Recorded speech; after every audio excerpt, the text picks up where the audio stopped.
So let's answer this question together. Is the Stop and Think 3.3. You can find the answer in your textbook, so you can read it here. Let's read it together. Imagine a chromosome in which a double strand, so you can see here the double strand of DNA, has strands that are exactly the same length as shown here. So yeah, definitely you can see here A, the 5 prime, B, 3 prime, C, 3 prime, let's highlight the C, and D here, that is 5 prime. Okay, that is clear. Now they want to tell you, okay, first piece of information, there is this diagram that shows DNA that of the same size, same length. Now they ask you the following section. They ask you that the chromosome undergoes, and this is important, one round of replication in a eukaryotic cell. And this is in the presence of, this is important, an inhibitor of telomerase. So the telomerase is not going to work anymore. And here there is another important component that is here. Here is the question. Here is the part that is the most important part to read multiple times to know exactly what they are asking you. So the question here, if you want, you can read it alone or you can read it with me. They said after this one round of replication, which N or N's, so A, B, C, or D, and here is the question, the main part, are shorter when replication began than when replication began, and why? Okay, so pretty easy. Here, what they are asking you is, do you know how the telomerase work and what happened if we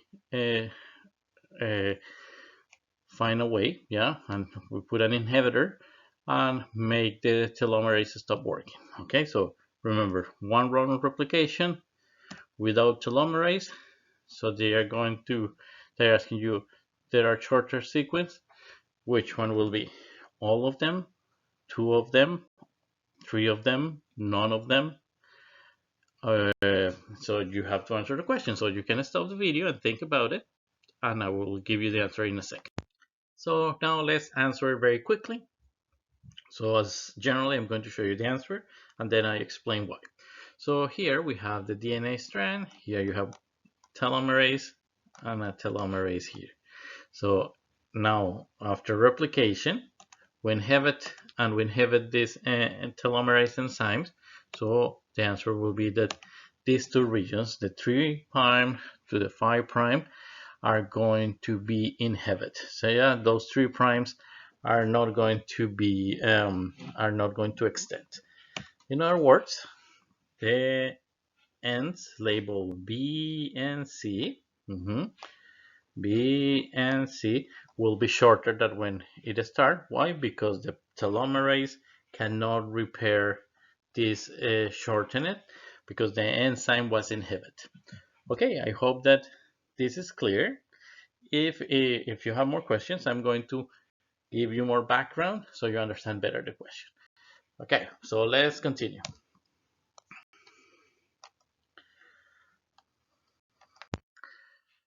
So in this slide, I'm going to complement what we already talked in the video lectures.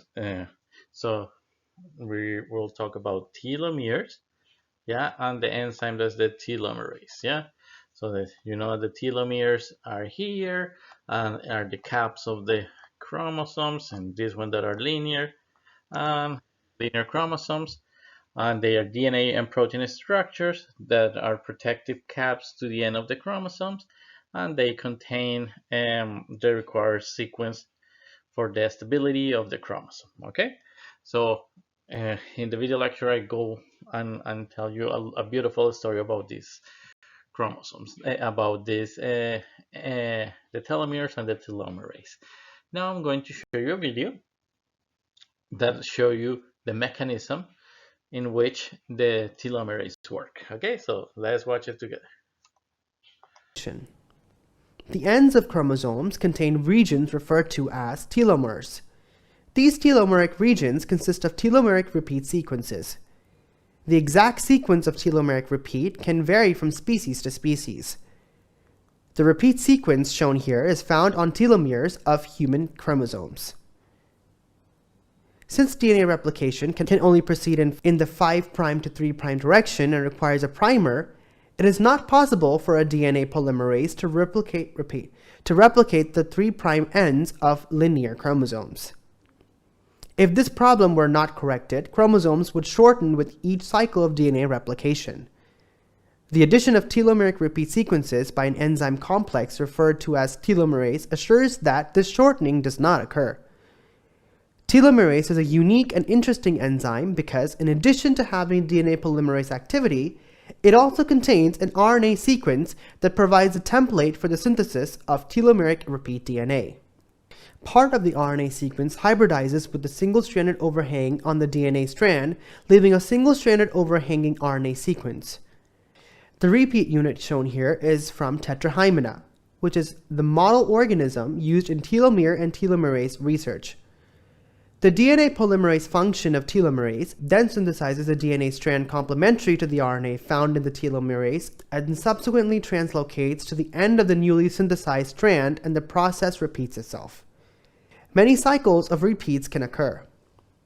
Once telomerase has completed its function, DNA primase synthesizes an RNA primer near the 3' end, and DNA polymerase fills in the vacant region. A short region at the 3' end will remain single-stranded. The end result is that telomerase will have added many repeat sequences from a few dozen to a few hundred. This prevents chromosome shortening. Okay, so I think that is much clearer. Now I'm going to break that video into some components to try to understand it better. So that video helped us to understand that the telomerase is an enzyme that synthesizes telomeres. It also shows us that it works during replication, and it shows us that there are three main components that we need to remember, and we need to remember the orientation of each one of those. So first we have here in blue, let's put it in blue, the chromosomal DNA here, and here we have a telomere repeat, and here we have the 3' region.